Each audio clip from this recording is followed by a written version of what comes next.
لیکن جو اصل بے چینی ہے وہ حکومت کی نان پرفارمنس کے اوپر ہے اور مہنگائی کے طوفان کے اوپر ہے. ٹھیک ہے. خرم دستگیر صاحب، میں آپ کے پاس آنے سے پہلے آج شیخ رشید احمد صاحب نے، کیونکہ ڈاکٹر صاحب ابھی بات کر رہی تھی تعیناتیوں کی، تو شیخ رشید احمد صاحب سے اس سلسلے میں ایک سوال کیا گیا اور کیا ایکچولی انہوں نے جواب دیا یا نہیں دیا. میرے خیال میں اپنے ناظرین کو پہلے سناتے ہیں، پھر میں ذرا اس پہ آپ سے کامنٹ لیتا ہوں. ناظرین سنیے گا شیخ رشید احمد صاحب یہ ان تعیناتیوں کے حوالے سے کیا فرما رہے تھے آج. سنیے گا ذرا. دیکھیں، سول ملٹری ریلیشن پہ یا ان کے ہمارے سپوکس پرسن ہیں فواد چودھری صاحب یا پرویز خٹک جواب دے سکتے ہیں. باقی سب ٹھیک ہے انشاءاللہ تعالی. جو ٹرانسفرز ہوتی ہیں وہ معمول کے مطابق ہوتی ہیں. باقی جب بھی ٹرانسفر ہوتی ہیں ایسی باتیں نکلتی ہیں، لیکن انشاءاللہ تعالی آفیشیل سٹیٹمنٹ میں دینے کی پوزیشن میں نہیں ہوں. میں یہ کہہ سکتا ہوں سب معاملات ٹھیک ہیں. یہ آپ نے ناظرین گفتگو سنی. خرم صاحب، شیخ رشید احمد صاحب ایکچولی سم ون جو ہمیشہ ہر ٹاپک پہ بڑی مہارت رکھتے ہیں، کافی ہر ٹاپک پہ وہ بات کر سکتے ہیں، وہ کامنٹ کرتے ہیں، سچویشن کو بھانپ لیتے ہیں. اس ٹاپک پہ ہی ایکچولی سیٹ کہ نہیں، میں آفیشیل کیپیسٹی میں نہیں ہوں کہ میں اس پہ بات کر سکوں، یا پرویز خٹک صاحب بات کر سکیں یا پھر فواد چودھری صاحب اس کے اوپر بات کر سکتے ہیں. ویسے سب ٹھیک ہے لگتا ہے خرم صاحب؟ سب ٹھیک ہے؟ سب ٹھیک تو نہیں ہے.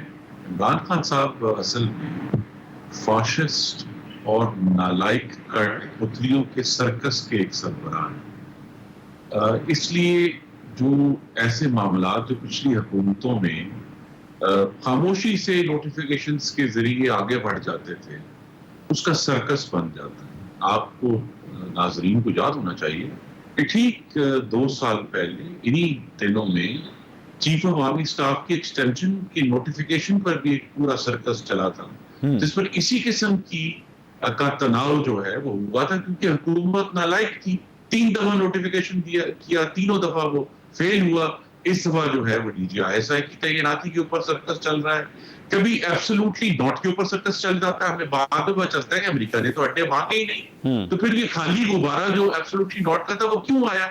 اسی طرح کبھی تحریک طالبان پاکستان کے ساتھ معافی کے معاملے میں بھی سرکس چل پڑتا ہے. ابھی بلوچستان کی حکومت میں سرکس چل رہا ہے. اسی طرح ابھی ہم نے دیکھا الیکشن کمیشن پاکستان اور EVM کے اوپر کتنا بڑا سرکس ہوا کہ جس چیف الیکشن کمشنر کا نام وزیر اعظم نے خود تجویز کیا تھا، ان کے وزیروں کو پھر کہنا پڑا کہ ہم تو آگ لگا دیں گے، ان کو آگ لگا دینی چاہیے. اور افغانستان کے معاملے پہ جس طرح سرکس چلایا ہے اور امریکہ کے ساتھ تعلقات کو ڈس ہینڈل کیا ہے، تو اصل میں یہ سارے جو عوامل ہیں جن کا آپ نے یہ پروگرام کے آغاز میں ذکر کیا، ان میں ایک ہی قدر مشترک ہے، اور وہ عمران خان صاحب کی اور ان کے جو ساتھی کٹ پتلیاں ہیں ان کی یعنی ناقابل یقین حد تک نالائکی ہے، جس میں فاشزم کا ایک زہر بھی شامل ہے. اسی وجہ سے ہم دیکھتے ہیں کہ حکومت جو ہے وہ کوئی بھی معاملہ جو ہے وہ کمپیٹنٹلی ہینڈل کرنے کے لیے کے قابل نہیں رہی. اور اسی لیے اب اس حکومت کو جانا چاہیے. جس بات کا ذکر بہت بہت ضروری ہے کہ 27 مہینوں سے اشیاء خورد و نوش کی مہنگائی 10% سے اوپر ہے. منصور صاحب پاکستانیوں کے گلے کٹ گئے ہیں. وہ انہیں فیصلہ کرنا پڑتا ہے کہ اپنے والدین کی دوائی خریدنی ہے یا بچوں کی فیس دینی ہے، بجلی کا بل دینا ہے یا بچوں کے لیے روٹی خریدنی ہے.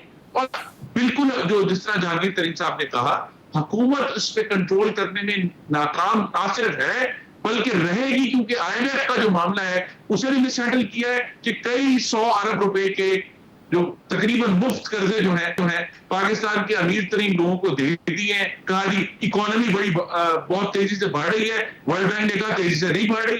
اور یہ حیران کن بات ہے، اور یہ بھی سرکس کا حصہ ہے کہ 3 مہینے پہلے جو لوگ کہہ رہے تھے کہ اکانومی تو بہت تیزی سے آگے بڑھ رہی ہے، وہ کہتے ہیں اوور ہیٹ ہو گیا ہے، گرمی زیادہ بڑھ گئی ہے، اس کو ٹھنڈا کرنے کی ضرورت ہے. اس طرح کا سرکس پاکستان سے کھیلتے ہیں.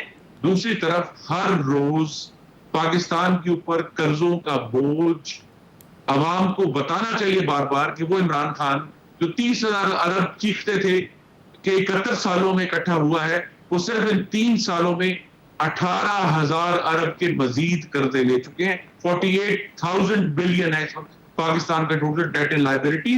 اصل میں جو کہانی ہے، جو قدر مشترک ہے، وہ عمران خان صاحب کی اپنی اور ان کی ساتھی کٹ پتلیوں کی نالائکی ہے، جس کی وجہ سے ہم دیکھتے ہیں کبھی وزیر خزانہ بار بار تبدیل ہوتے ہیں، کبھی ہم دیکھتے ہیں کہ جی عوام کو یہ تجویز دی جاتی ہے کہ جناب اگر آپ کو چینی مہنگی ہے تو چینی کے دانے کم کر دیں.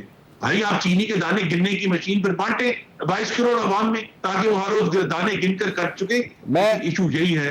وزیر اعظم فرمایا کرتے تھے کہ بجلی گیس کی قیمت بڑھے, وزیر اعظم چور ہے. یہ سوال اب ان کے اوپر لاگو ہو رہا ہے کہ جب بجلی کی قیمت بڑھتی جا رہی ہے, قاتلانہ حد تک بجلی کی قیمت سر علی محمد خان صاحب کی قیمت بڑھ رہی ہے, خرم بھائی ہو رہی ہے, تو اب چور کون ہے؟ علی محمد خان صاحب نے ہمیں جوائن کر لیا ہے. میں نہیں جانتا کہ علی محمد خان صاحب نے ہماری کتنی کنورسیشن سنی, but welcome to the show Ali صاحب. ہم بیسکلی سر ڈسکس یہ کر رہے تھے کہ اس طرح لگ رہا ہے جیسے حکومت, اچھا آپ نے سنا ہے, ٹھیک ہے, کہ بیسکلی حکومت کے ارد گرد لگ رہا ہے سن لیا میں نے نہیں, وہ میرا سوال سن لیجئے کہ کافی پرابلمز ایک دم لگ رہا ہے آ گئی ہیں, اور اس میں ایک پوائنٹ جو ہے وہ نوٹیفیکیشن کے حوالے سے بھی خرم صاحب ڈسکس کر رہے تھے, اور وہ یہ فرما رہے تھے کہ لگ اس طرح رہا ہے جیسے حکومت نے خود اپنے آپ کو پرابلم میں ڈال دیا ہے. واقعی حکومت پرابلم میں ہے یا یہ ایکچولی انڈیویجول سارے واقعات ہیں, یہ ایک دم سنکرونائز ہو گئے ہیں؟ بہت شکریہ منصور صاحب. بسم اللہ الرحمن الرحیم. اللہم صلی وسلم وبارک علی سیدنا محمد رسول اللہ خاتم النبیین صلی اللہ علیہ وآلہ وصحبہ وسلم. آپ کے دونوں معزز مہمانوں کو بھی سلام, اور آپ کے پروگرام میں پہلی بار بیٹھا ہوں. محسن پاکستان ڈاکٹر عبدالقدیر خان صاحب کی فوتگی کے بعد پوری قوم اس پہ دکھی بھی ہے, اور پوری قوم ان کے لیے دعائیں کرتی ہے, اور اللہ تعالیٰ جو ہے ان کو ان کا اجر عظیم دے گا. ان کا اس مملکت پہ احسان ہے, اور جن لوگوں نے ان کے ساتھ اس میں بنیادی کردار ادا کیا, چاہے وہ ذوالفقار علی بھٹو صاحب تھے مرحوم جنہوں نے یہ لانچ کیا, اور چاہے وہ جنرل ضیاء صاحب تھے جن کے دور میں اس کو تکمیل تک لے جانے کا بنیادی کام بھی ہوا, چاہے پھر وہ غلام اسحاق خان صاحب تھے جنہوں نے اس کو بالکل ایک باپ کی طرح اس پروگرام کی نگہبانی کی, اور پھر میاں صاحب کے دور میں دھماکے بھی ہوئے, اور وہ بے شمار سائنسدان ڈاکٹر سمر مبارک مند صاحب اور بے شمار ٹیکنیکل انجینئرز جن لوگوں نے یہ کارنامہ انجام دیا. یہ صرف پاکستان کا نہیں, پوری اسلامی دنیا کو اللہ کا ایک تحفہ ہے, اور اس کے معمار جو ہیں اس کی ریڑھ کی ہڈی وہ ڈاکٹر صاحب. تو کل اس قوم پہ بڑا بھاری دن تھا, لیکن اللہ تعالیٰ کے کرم سے انشاءاللہ یہ ملک اس غم کو بھی سہے گا, اور یہ ملک آگے مضبوط سے مضبوط تر ہوتا جائے گا. لیکن محسن پاکستان کا احسان پاکستان پہ تا قیامت رہے گا. دیکھیں منصور بھائی, باقی جو آپ نے سیاسی سوالات کیے ہیں وہ میں نے سارے سن لیے ہیں. پہلے تو میں کسی بھی ایسے تاثر کو 100 نہیں 1000% رد کرتا ہوں. کوئی ایسی جو چہمہ گوئیاں اسلام آباد میں ادھر ادھر پھیلائی جا رہی ہیں جو دیوانے کا شاید خواب ہو سکتا ہے, یا ان کے خواب میں چیچڑے ہو سکتے ہیں, ایسی کوئی چیز نہیں ہے. روٹین کی ٹرانسفر پوسٹنگز ہیں وہ ہوتی رہتی ہیں, آپ کے ہم سب کے ادارہ ہے اس میں ہوتی ہیں فوج میں, وہ کوئی ایسا ایشو نہیں. باقی جو مہنگائی کا بات کی ہے دونوں مہمانوں نے اس طرف اشارہ کیا ہے, بالکل مہنگائی سے کوئی انکار نہیں ہے. اللہ کے کرم سے اس پہ کنٹرول پایا جا رہا ہے, اس پہ کنٹرول آئے گا انشاءاللہ العزیز. جس دلدل میں جو ہے میاں صاحب یا زرداری صاحب اس ملک کو چھوڑ کے گئے تھے, تو انشاءاللہ اس کو عمران خان اس سے نکالنے جا رہے ہیں. وہ ٹھیک ہوگا, بہتر ہوگا. مشکل حالات سے بہتری کی طرف جب آپ جاتے ہیں تو اچانک نہیں ہوتا ایک رات میں, وہ مشکل تر سے مشکل, اور مشکل سے پھر آسان, اور پھر آسان سے آسان تر. انشاءاللہ گراف ہمارا ایسے نہیں ہے جدھر یہ چھوڑ کے گئے تھے, اب اوپر ہی اوپر کا سفر ہے انشاءاللہ. ان کی تسلی طبع کے لیے میں بتا دوں تاکہ یہ ذرا مطمئن رہیں کہ 2023 میں انشاءاللہ ان کے اور ہمارے سب کے محبوب عمران خان صاحب پھریں. اچھا ماشاءاللہ گواہی دیتا ہے, کیونکہ انشاءاللہ کیونکہ منصور بھائی کیونکہ پاکستان کی عوام بڑی سمجھدار ہے, اور وہ مشکلات کو سہ رہی ہے, وہ دیکھ بھی رہی ہے, گلہ بھی کرتی ہے جو ہے مہنگائی کے حوالے سے. لیکن لیڈرشپ کے لیے وہ عمران خان صاحب کو کبھی بھی بلاول صاحب یا مریم بی بی پہ وہ ایکسچینج نہیں کریں گے. لیڈر عمران خان ہی ہے, اور عوام نے ان کو دل سے وزیر اعظم مانا ہے. اچھا, لیکن یہ آپ نے بڑی اچھی بات بتائی کہ بیسکلی ملک جو ہے وہ اوپر کی طرف جا رہا ہے اور حالات بہتر ہونے جا رہے ہیں. تو یہ شیخ رشید احمد صاحب نے سر آج ایک بیان دیا ہے, میں ذرا وہ بھی سنا دوں کہ اگلے 3-4 مہینے کے بارے میں شیخ صاحب بھی ذرا تھوڑے سے گھبرائے سے لگ رہے ہیں. ناظرین کیا فرمایا شیخ صاحب نے, ذرا گفتگو سنیے گا, پھر میں آگے سوال کرتا ہوں. ذرا سنیے گا کیا فرما رہے ہیں شیخ صاحب.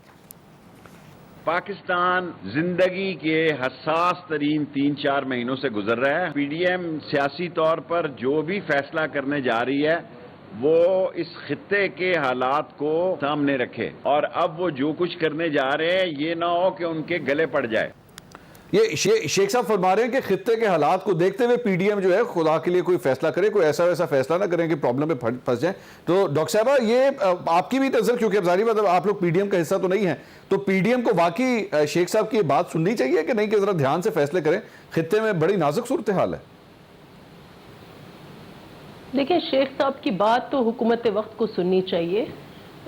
جو میں سمجھتی ہوں کہ اگر حساس حالات ہیں تو ان کی ذمہ داری جو ہے اس حکومت پر بھی پڑتی ہے کہ اس حساسیت کے حوالے سے کبھی بھی انہوں نے قوم کو اکٹھا کرنے کی کوشش نہیں کی, پارلیمان کو اکٹھا کرنے کی کوشش نہیں کی. تو اس وقت اگر حساس حالات ہیں تو کیا ہے, کیوں ہے, کون ان کا ذمہ دار ہے, یہ تو حکومت وقت بتائے گی. لیکن اپوزیشن ابھی حکومت کے 3 سال ہو گئے ہیں, اس کے بعد جو جوڑ توڑ ہوگی, جو ایجنڈا سیٹنگ ہوگی, جو مہم چلے گی, وہ آنے والے الیکشنز کو فیڈ کرے گا وہ سارا نیریٹو. تو اس لیے ہر جماعت جو ہے یا جماعتیں اپنے کٹ بنائیں گی, اپنے کولیشنز بنائیں گی, اپنے حکمت عملی بنائیں گی, اور اس میں بہت ضروری ہے کہ ہم عوام سے رابطہ کریں. خواہ وہ پی ڈی ایم اپنے جو بچی ہوئی پی ڈی ایم ہے وہ اپنے لانگ مارچ کرے, دے آر ویلکم, یا پیپلز پارٹی اپنی مہم چلائے. ہمارا ابھی 17 اکتوبر کو سانحہ کارساز کا سالانہ بہت بڑا اجتماع ہوتا ہے, وہ ہوگا. اس کے بعد باقی ہمارے پروگرامز ہوں گے. تو ہر جماعت کا اپنا, اور ضروری ہے کیونکہ اس وقت اب سے لے کر الیکشنز تک یہ رابطے جو ہیں یہ بہت ضروری ہیں. اور جو حکومت وقت کی جو ناکامیاں ہیں, جو ان کی نااہلیاں ہیں, جو انہوں نے عوام پر مظالم ڈھائے ہیں, وہ بہت ضروری ہے کہ اس کی آگہی جو ہے وہ لوگوں تک ہم پہنچائے, تاکہ ہمارے اگلے الیکشن جو ہیں ہم اپنے لیے راستے ہموار کریں کہ ہمارے we are the better choice. ٹھیک ہے, جنہوں نے جو اس وقت اگر نازک حالات ہیں تو اس کی ذمہ دار حکومت وقت ہے. حکومت وقت ہے. مجھے ایک بریک لینی ہے, لیکن مجھے وہ وقت یاد آ گیا 2014 کا, جب عمران خان صاحب نے دھرنا دیا تھا پارلیمنٹ ہاؤس کے باہر آ کے. تو پاکستان پیپلز پارٹی نے یہ فیصلہ کیا تھا کہ وہ پارلیمنٹ کے اندر رہے گی اور اس وقت کی حکومت یعنی کہ نون لیگ کی حکومت کا ساتھ دے گی اور عمران خان صاحب کے دھرنے میں شرکت نہیں کرے گی. آج لیکن یہ صورتحال ہے. یہ جو شیخ صاحب نے تھوڑی دیر پہلے بات کہی تھی, اس کی بہت بڑی وجہ یہ ہے کہ شہباز شریف صاحب نے مولانا فضل الرحمان سے جب ملاقات کی تو انہوں نے ایک دفعہ پھر لانگ مارچ کا اشارہ دیا ہے, جس کی وجہ سے شیخ صاحب کو یہ کہنا پڑا کہ پی ڈی ایم کوئی بھی فیصلہ کرے تو خطے کی صورتحال کو دیکھ کر کرے. مسلم لیگ نون کو کیا اس چیز کا خیال رکھنا چاہیے؟ تھوڑی دیر کے بعد بات کریں گے مسلم لیگ نون سے. ایک بریک کے بعد ہمارے ساتھ رہیے گا.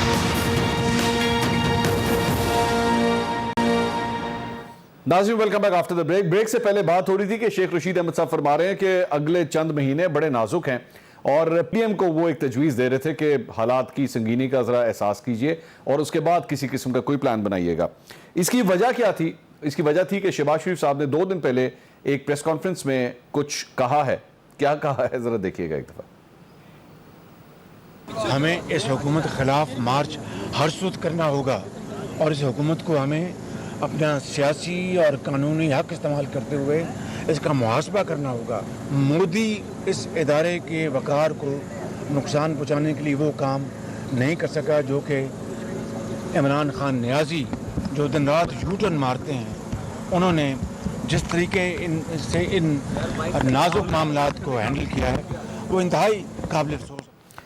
یہ خرم صاحب آپ نے یہ گفتگو سنی. کیا سر یہ جتنی بھی آپ کی اپوزیشن ہو موجودہ وزیر اعظم کے خلاف, وہ ملک کے وزیر اعظم ہیں, کیا یہ کہنا کہ جی مودی نے اتنا نقصان نہیں پہنچایا جتنا ملک کے اس پرائم منسٹر نے پہنچایا ہے, آپ کے خیال میں یہ فیئر کامنٹ ہے؟ دیکھیے, جو میں نے آپ کے پروگرام کے آغاز میں کہا تھا نا کہ یہ فاشسٹ اور نالائق کٹ پتلیوں کا سرکس ہے, تو سرکس میں کلا بازیاں ہوتی. اب یہ وہ پی ڈی ایم ہے جس کے تمام وزراء, واقعی وزراء چند دن پہلے تک اس کی فاتحہ پڑھ رہے تھے کہ یہ تو ختم ہو گیا ہے, اس کا تو سیاست ختم ہو گئی ہے. اب اچانک فاتحہ پڑھتے پڑھتے پی ڈی ایم سے بڑی لجاجت سے درخواستیں ہو رہی ہیں کہ جناب آپ خیال رکھیں, بڑے خطے کے حالات نازک ہیں. اور یہ جو بات شہباز صاحب نے کی ہے اس کا بہتر ترجمہ تو وہ خود ہی کریں, لیکن جس طرح میں نے پہلے بھی, میں پھر دہرا دیتا ہوں. فار ایگزامپل ابھی میرے بھائی نے بات کی مرحوم ڈاکٹر عبدالقدیر خان کی, جو ہم سب کے محسن تھے, اور ان کا جو پاکستان کے لیے کنٹریبیوشن ہے وہ پاکستان کا ایٹمی پروگرام ہے. اب منصور صاحب پچھلے 3 مہینوں میں 2 دفعہ وزیر اعظم عمران خان پاکستان کا ایٹمی پروگرام ختم کرنے کا اندیا دے چکے.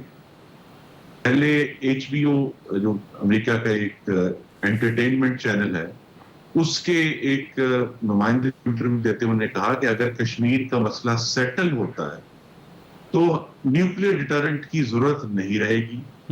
ہم نے کہا شاید چلے حادثاتی طور پہ عمران خان صاحب باتیں بہت ساری کر جاتے ہیں, لیکن ابھی جو انہوں نے ٹی آر ٹی کو انٹرویو دیا ہے اس میں اس کو دہرایا ہے اگر سیٹ ہوگا تو ہم اس کو ڈی نیوکلیئرائز کریں گے. نیوکلیئرائز کا ورڈ استعمال کیا ہے.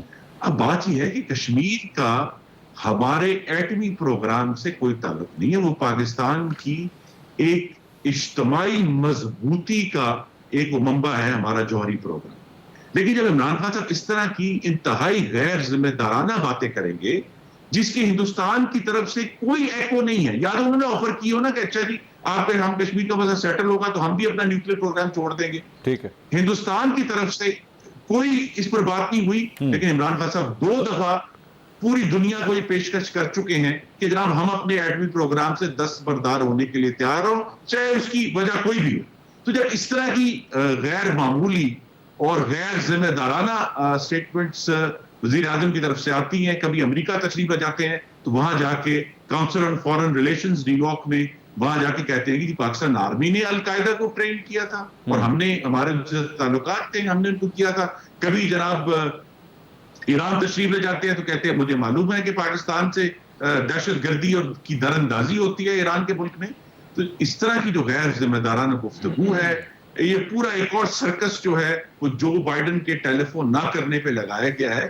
تو پاکستان کو عمران خان صاحب کی جو یہ ہم واضح طور پہ کہتے ہیں کہ میگا فون ڈپلومیسی ہے کہ ہر وقت جو ہے وہ گفتگو لے کے جو ہے وہ بڑکے لگاتے رہتے ہیں, اس سے بے حد نقصان پہنچایا ہے. اگر میں مودی سے کمپیئر نہیں کروں گا, لیکن خود عمران خان نے پاکستان کے خارجہ تعلقات کو اور افغانستان میں جس طرح یہ جو ہے وہ کہتے ہیں نا کہ آج خود سفیر بن گئے ہیں جن کو کسی نے کہا بھی نہیں ہے اور پوری دنیا اس کو تشویش کی نظر سے دیکھ رہی ہے. یہ غیر ذمہ داری ایک دفعہ نہیں ہوئی, یہ ہر روز بار بار کرتے ہیں جس کی وجہ سے سخت ترین تشویش ہے پاکستان کے نیشنل سیکیورٹی ایشوز کے اوپر, پاکستان کی فارن پالیسی کے اوپر. علی محمد خان صاحب یہ جو ساری بات خرم صاحب نے کہی ہے, میرے خیال میں اس کا نچوڑ جو ہے وہ یہی ہے کہ آپ لوگ اپنے پاؤں پہ خود کلاڑی مارتے ہیں. آپ کے لیے ویسے اپوزیشن کوئی اتنی پرابلم نہیں کریٹ کر سکتی, لیکن عمران خان صاحب کے اپنے بیانات اور انٹرویوز کے اندر اس قسم کے کامنٹس جو ہیں وہ ان کے لیے زیادہ پرابلم کریٹ کر دیتے ہیں. یہی حقیقت ہے. نہیں منصور صاحب دیکھیں, میں تو بڑا اپنے محترم دوست سے آپ کی وساطت سے, کیونکہ میں ڈائریکٹ بات نہیں کرتا پروگرام میں, کبھی بھی کوشش کرتا ہوں کہ تھرو اینکر ہی بات کروں, کہ بڑے ذمہ دار عہدوں پہ رہے ہیں محترم خرم دستگیر صاحب, اور فارن منسٹری پہ بھی شاید رہے, ڈیفنس منسٹری بھی شاید ان کے پاس رہی, کامرس بھی شاید رہی, ذمہ دار عہدے پہ رہے ہیں. پاکستان کے وزیر اعظم کے بارے میں چاہے وہ عمران خان صاحب ہوں چاہے وہ کوئی بھی ہو, ایسی غیر ذمہ دارانہ بات, ایسی بے بنیاد بات, ایسی لغو بات اور ایسی افواہ سازی پہ مبنی بات میں ان سے ایکسپیکٹ نہیں کرتا. پاکستان کا کوئی بھی وزیر اعظم ہو, ایک عام آدمی بھی کبھی پاکستان کے اپنی پروگرام کو رول بیک کی بات تو کریں چھوڑے, سوچ بھی نہیں سکتا. 22 کروڑ کے 22 کروڑ جو ہیں ان کو زمین میں لٹا کے جو ہے کسی کو یہ رول بیک کرنے دے گی یہ قوم. اور وزیر اعظم صاحب پاکستان کے ترجمان ہیں, پاکستان کے وزیر اعظم ہیں. وہ آدمی ہے جس نے, جب سے میں نے اس آدمی کو دیکھا ہے, جب میں کلاس 2-3 میں تھا, اس نے پاکستان کی سربلندی ہی کی ہے.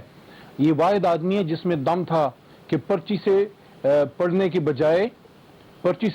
بجائے اور دب کے رہنے کی بجائے ٹانگ پہ ٹانگ رکھے اس نے بات کی ہے, آنکھوں میں آنکھیں ڈال کے بات کی ہے کہ ایبسولوٹلی ناٹ وہ لوگ کہہ سکتے ہیں جن میں دم ہوتا ہے, ٹھیک ہے, جن میں ایمان کی طاقت ہوتی ہے, جن کے سارے انڈے پاکستان کے باسکٹ میں ہوتے ہیں, جن کی کوئی کمپرومائزنگ پوزیشن نہیں ہوتی, جو لیڈرشپ لینے کے لیے امریکہ یا واشنگٹن یا لندن کی طرف نہیں اللہ کی طرف دیکھیں, اس کا نام عمران خان ہے. تو یہ کہانی اپنی بند کریں, یہ پنڈورا باکس.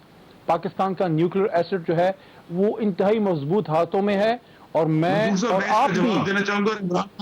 آپ کو بھی اس کا محافظ سمجھتا ہوں, اور عمران خان صاحب اس کے محافظ ہیں, پاکستان کے بھی, پاکستان کے ایٹمی پروگرام کے بھی, اور کشمیر کے بھی. ٹھیک ہے, جہاں تک کشمیر کی بات ہے, میں علی بھائی مجھے ذرا ایک بریک لینی ہے, آپ کنٹینیو کیجئے گا. نہیں ہے, جو بھی پاکستان سے معلوم ہوتا ہے وہ کشمیر کا ہی وکیل ہوتا ہے. آپ پتہ نہیں کس کے وکیل ہیں. میں سر ایک منٹ سر, خورم بھائی I have to take a break. اس کے بعد پہلے علی صاحب اپنی پلیٹ کر لیں, اس کے بعد آپ نے اگر اس پہ کوئی کاؤنٹر کویسچن رکھنا ہوگا تو پھر آپ بات کر لیجیے گا. ناظرین ایک بریک کے بعد جلدی سے واپس آتے ہیں, ہمارے ساتھ رہیے گا.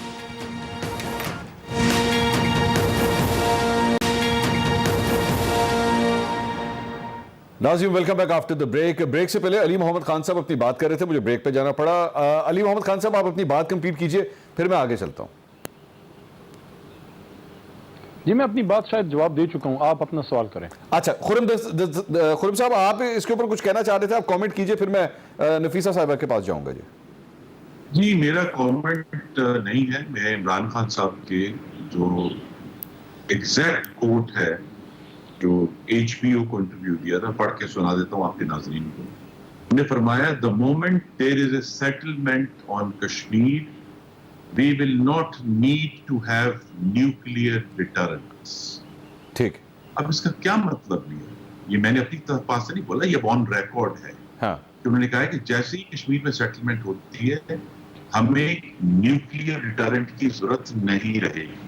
یہ کیا پیغام ہے دنیا کو؟ یہ بہت ہی غیر ذمہ دارانہ گفتگو ہے. اوکے. مجھے بھی اپنے بھائی علی محمد خان کے ساتھ بالکل یقین ہے کہ پاکستان کی کوئی بھی حکومت جو ہے وہ ایٹمی پروگرام سے دستبردار نہیں ہوگی. لیکن جب آپ اس طرح کے سگنل, اور یہ ایک دفعہ نہیں 2 دفعہ سگنل دے چکے ہیں, ٹی آر ٹی ورلڈ کو بھی جب انٹرویو دیا ہے اس میں بھی یہ بات دہرائی عمران خان صاحب نے. میرے جیسے جو پاکستان اور ہم سب محب وطن ہیں, ہمارے عمران خان صاحب کے بیانات تشویش پیدا کرتے ہیں. کہ ہمارے جو وزیر اعظم ہیں ان کی حکومت میں ایک فکری انتشار ہے کہ بھئی ایک ایسی چیز جس کے بارے میں کوئی گفتگو نہیں ہوئی وہ دنیا کے انٹرویو میں بول دی. اب کیا پاکستان کے کسی پارلیمان میں, کسی پالیسی ساز فورم میں یہ ڈسکشن نہیں ہوئی کہ کیا ہمیں کالعدم تحریک طالبان پاکستان کے ساتھ بات کرنی ہے؟ لیکن عمران خان صاحب نے اسی ٹی آر ٹی میں پوری دنیا کو حیران و پریشان کر دیا کہ جی ہم تو تحریک طالبان پاکستان سے گفتگو کر رہے ہیں تاکہ وہ جو ہے ڈسارم ہو جائے. تو جب اس قسم کی غیر ذمہ دارانہ گفتگو ایک دفعہ نہیں درجنوں دفعہ ہوگی, اس سے پاکستان کے مفادات کو نقصان پہنچتا ہے. اور اس لیے بجائے کہ ہم ایک دوسرے کو الزامات کریں کہ جو اس نے یہ بات کی تھی, عمران خان صاحب کے اپنے الفاظ کو پورے اگر مرتب کیا جائے تو وہ ان کے خلاف ایک بہت بڑا کیس بنتا ہے, پاکستان کے خارجہ پالیسی کو نقصان پہنچا. ڈاکٹر نفیسہ شاہ صاحبہ, یہ جو بھی آپ نے آرگومنٹ تھوڑی دیر پہلے خرم صاحب کا سنا ہے, پاکستان پیپلز پارٹی نے 2014 میں نون لیگ کا ساتھ دینے کا فیصلہ کیا تھا جب عمران خان صاحب نے دھرنا دیا تھا پارلیمنٹ ہاؤس کے باہر. یہ تمام تر غلطیاں جو عمران خان صاحب کی جو کی ہے خرم صاحب نے جس کی نشاندہی کی ہے, کیا اس کے باوجود ڈز ہی ڈیزرو کہ ان کے اگینسٹ ایک لانگ مارچ کیا جائے اور اسی طرح ہی اسلام آباد کی طرف جایا جائے؟ پاکستان پیپلز پارٹی اس موقع پہ کس کا ساتھ دے گی؟ دیکھیں, اس وقت ہر وہ جماعت جو نکلے گی عوام سے رابطہ کرے گی. پہلے تو ٹائم کا ایشو ہے, اس وقت غالباً 12 سے 18 ماہ ہوئے تھے حکومت کو جی, اور اس وقت 3.5 سال ہونے کو آئے ہیں, تو ہم الیکشن موڈ میں جا رہے ہیں. اس وقت ہر جماعت کوئی لانگ مارچ کرے گی, کوئی مظاہرے کرے گی, لیکن ہمیں سٹریٹ پر جانا ہے. اور سٹریٹ پر جانے کے کئی وجوہات ہیں. ایک وجہ تو obviously الیکشنز آ رہے ہیں, دوسری وجہ ان کی نااہلی, اور تیسری مین وجہ یہ ہے کہ جو اس حکومت نے ایک تسلسل سے, اب دیکھیں محب الوطنی کہنا, یہ کہنا کہ جی خان صاحب ڈاکٹر صاحبہ ایک منٹ, ایک صرف سوال, is this a actually valid justification کہ جی کیونکہ الیکشن آ رہے ہیں تو اس لیے ہمیں سٹریٹس کے اوپر جانا چاہیے؟ کیا ایسا نہیں ہو سکتا کہ ہم ایکچولی الیکشن کا ویٹ کر لیں؟ میں نے تیسرا آپ کو پوائنٹ نہیں دکھا, I didn't give you the third point. اچھا پلیز گو. فرسٹ پوائنٹ میں نے کہا الیکشنز, جی. سیکنڈ پوائنٹ یہ ہے کہ جو عوام کے درد میں اضافہ ہوا ہے ان کی پالیسیوں کی وجہ سے, اور تھرڈ پوائنٹ یہ ہے کہ پارلیمان کو انہوں نے ایک شٹر ڈاؤن کیا ہوا ہے. اچھا, پارلیمان میں اب یہ ایک ان کا ہے کہ جی خان صاحب محب الوطن ہے. اس ملک میں کون محب الوطن نہیں ہے؟ کس کو آپ, کیا آپ کسی اور کے محب الوطنی کے اوپر آپ سرٹیفکیٹس بانٹیں گے کہ کتنا ہے؟ بٹ ڈز دیٹ میک ہم کیپبل پرائم منسٹر؟ وہ پرائم منسٹر جو سلیکٹرز کی مرضی سے آیا ہو, FIA, نیب گردی سے اپنا اس نے حکمرانی کی ہو, پارلیمان سے کنارہ کشی کی ہو, فارن پالیسی نان ٹرانسپیرنٹ ہو, سب کے آگے آپ کشمیر کی وکیل بنتے پھرے, لمبی لمبی تقاریر کریں, لمبے لمبے انٹرویوز دیں گوروں کو, اور پھر اپنے ملک میں اپنے لوگوں سے بات نہ کریں, اپنے پارلیمان سے بات نہ کریں جنہوں نے ان کو ووٹ دیا ہے. تو یہ کس قسم کی اہلیت ہے؟ تو ان کی ناکامیوں کے تو اب بڑے داستان ہیں, اور اس لیے بہت ضروری بن گیا ہے کہ جس بھی موڈ میں جائیں, لیکن عوام سے رابطہ مہم جو ہے اس وقت ضروری بن گیا ہے, اس ملک کی خاطر, اس ملک کے سیاسی استحکام کی خاطر, اس ملک کی معیشت کے خاطر. اور لیٹس آلسو ناٹ فرگیٹ کہ ان کا یو ٹرنز کا سلسلہ بھی جاری ہے. ابھی تیسرا سال ہوا ہے, ہر چیز. اب وہ توشہ خانہ میں اب کیوں اتنے رومرز چل رہے ہیں, کیا چھپا رہے ہیں؟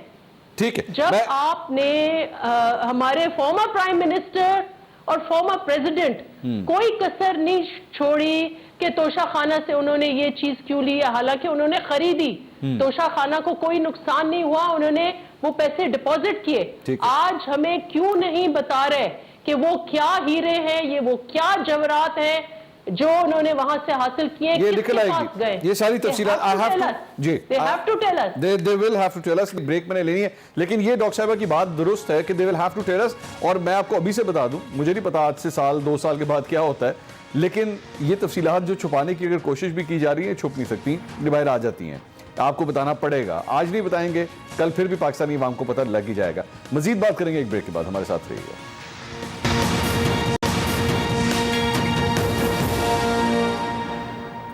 ناظرین welcome back after the break. Opposition تو حکومت کے اوپر تنقید کرتی ہی ہے, لیکن اگر حکومت کے اپنے اندر سے, بلکہ یہ کہا جائے کہ پارٹی کے اپنے اندر سے اگر تنقید آنا شروع ہو جائے تو وہ کافی امبیرسنگ ثابت ہو سکتا ہے. جہانگیر ترین صاحب پاکستان تحریک انصاف کے, اب پتہ نہیں میں ان کو سابق رہنما کہوں یا موجودہ رہنما کہوں, لیکن بہت دیر کے بعد انہوں نے اپنی خاموشی توڑی اور آج انہوں نے بھی حکومت پر تنقید کی. کیا فرمایا دیکھیے گا ذرا. حکومت کا مہنگائی جو نہیں کنٹرول کر سکی, اس سے عوام کو بہت تکلیف ہے, اور یہ اس وقت اور سارے کام چھوڑ کے حکومت کو صرف اور صرف مہنگائی کو کنٹرول کرنے کی کوشش کرنی چاہیے. مہنگائی کنٹرول ہوتی ہے سپلائی اور ڈیمانڈ سے.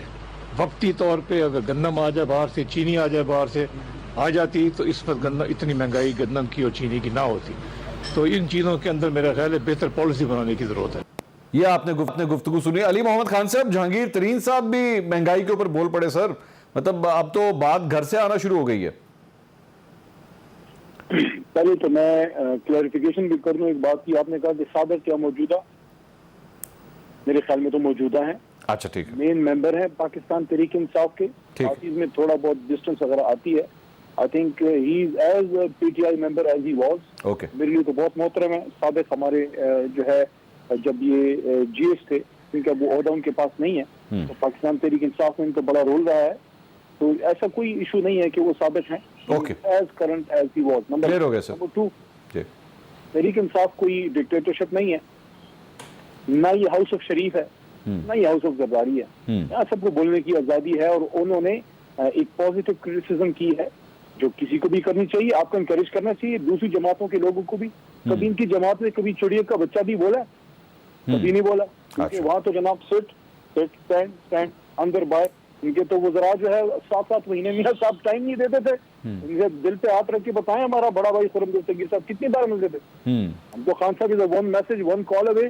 نہیں لیکن علی صاحب جب یہ ان میں سے کوئی بولتا ہے, پارٹی ہے حضور. سر ایک سن لیجیے, سوال سن لیجیے گا علی بھائی. میں کہہ رہا ہوں کہ مثال کے طور پہ نون لیگ میں اگر کوئی بولتا ہے, اگر ایک شخص دوسرے کے خلاف بولتا ہے, تو پھر شیخ رشید صاحب کہتے ہیں دیکھیں نون میں سے شین نکل رہی ہے تو نون میں سے میم نکل رہی ہے. وہ دوسری بات ہے نا. اچھا وہ دوسری بات ہے. Please don't mix up, don't mix these things up. Okay positive criticism کرنے میں یا ایک مشورہ دینے میں فرق ہے. ٹھیک ہے, پالیسی شفٹ ہے حضور. ہاں بی بی مریم کچھ اور کہہ رہی ہیں, وہ کہہ رہی ہیں صبح, شہباز صاحب کہتے ہیں شام ہے. اچھا یہ نہیں ہونا شہباز صاحب کہتے ہیں دھوپ ہے, وہ کہتی ہیں اندھیرا ہے. یہ نہیں کہ وہ کہتی ہے ہم نے اسٹیبلشمنٹ سے بڑھ جانا ہے, ہم نے جناب پڑھ جانا ہے سب کو. وہ ادھر کہتے ہیں جناب ہم نے اداروں کو ساتھ لے کے چلنا ہے. ٹھیک ہے, صاحب کہتے ہیں کہ ادارے ہمارے ادارے ساتھ لے کے چلنا ہے. ادھر سے ان کا دیکھیے بیانیہ کیا آ رہا ہے. یہ ہیلدی ڈیبیٹ نہیں ہے. ٹھیک ہے, ٹھیک ہے. کٹ کیا. خرم صاحب یہ آپ نے بات سنی, وہ کہہ رہے ہیں کہ ہمارے یہاں پہ ہیلدی ڈیبیٹ ہوتی ہے, آپ کے یہاں ڈیبیٹ نہیں ہے, ایک مشرق میں تو مغرب میں, یہ فرق ہے ہماری جماعتوں میں اور آپ کی جماعت میں. حضور صاحب فاشسٹ کٹ پتلی سلی سرکس جو ہے نا, اس میں آگ لگ چکی ہے, اور پروگرام چونکہ ختم ہو رہا ہے, میری استدعا ہے کہ یہ جو بلوچستان میں اقتدار کھیل رہے ہیں, اسلام آباد میں نوٹیفیکیشن کھیل رہے ہیں, اس کو بند کریں, اور ہر نائی میں ہمارے جو بھائی اور بہنیں بے بسی اور قسم کرسی کے عالم میں پڑے ہیں, ان کی کو مدد کریں, انہیں کوئی دوائیاں پہنچائیں, انہیں کوئی خوراک پہنچائیں. یہاں تو یہ سرکس تو آپس میں کھیلتے رہتے ہیں, کلابازیاں لگا کے, میں نے یہ کلابازی لگائی, لیکن ہمارے جو دوست ہیں, ہمارے جو بھائی ہیں, جو ہماری بہنیں ہیں, جو اس وقت بلوچستان میں پریشان ہیں, ان کا کوئی پرسان حال نہیں. سر وہ کہہ رہے ہیں, علی صاحب کہہ رہے ہیں, خرمائی علی صاحب کہہ رہے ہیں کہ ان کو احساس پروگرام کے تحت امداد دی جا رہی ہے. جی, احساس پروگرام کی بھی حقیقت واضح ہو جائے گی, کیونکہ حکومت پاکستان کے کاغذات میں, منصور صاحب بجٹ کے کاغذات میں ابھی بھی احساس کوئی پروگرام نہیں ہے, ابھی جو ہے وہ انکم سپورٹ پروگرام چل رہا ہے. اور دوسری بات یہ, آگے جو میری ان سے گزارش ہے, دیکھیے ان کو جواب دینے پڑیں گے. جب عمران خان صاحب, پھر ان کے اپنے الفاظ ہیں, میرا الزام نہیں ہے کہ انہوں نے توشہ خانہ کے پیسوں سے سڑک بنائی اپنے گھر کی, ان کو جواب دینا پڑے گا. ان کو یہ بھی جواب دینا پڑے گا کہ نیشنل کرائم ایجنسی, ایک منٹ, توشہ خانہ کے پیسوں سے سڑک بنائی, what do you mean خرم صاحب, what do you mean by that, توشہ خانہ کے پیسوں سے سڑک بنائی؟ جی انہوں نے کہا کہ مجھے کسی نے پیسے دی. سنیں ان کا عمران خان صاحب کون ریکارڈ ہے, میں آپ کو کلپ بھیج دیتا ہوں, آپ آگے پروگرام میں چلیں. انہوں نے کہا کہ مجھے کسی نے پیسے دیے, اس میں سے توشہ خانہ میں میں نے 20 سے جمع کرایا, اور باقی پیسوں سے, ان کے عمران خان کے الفاظ ہے کہ توشہ خانہ کے پیسوں سے بنی کے گھر تک سڑک بنی. اب یہ جب اس طرح کی باتیں کرتے ہیں اور ہمیں اب کہتے ہیں نہیں بتائیں گے, یہ بھی جواب لینا ہے کہ نیشنل کرائم ایجنسی نے جو 46 ارب روپیہ ایک پاکستانی کا پکڑا تھا, وہ جب پاکستان آیا تو ان کی کابینہ میں بند لفافے میں اس کے اوپر اپروول کیوں لیا گیا؟ انہیں جواب دینا پڑے گا, انہیں آٹے کا جواب دینا پڑے گا جواب. بہت بہت شکریہ خرم دستہ ولی محمد خان صاحب اور ڈاکٹر نفیسہ شاہ صاحب. ناظرین, کل دوبارہ ملاقات ہوگی. اللہ حافظ.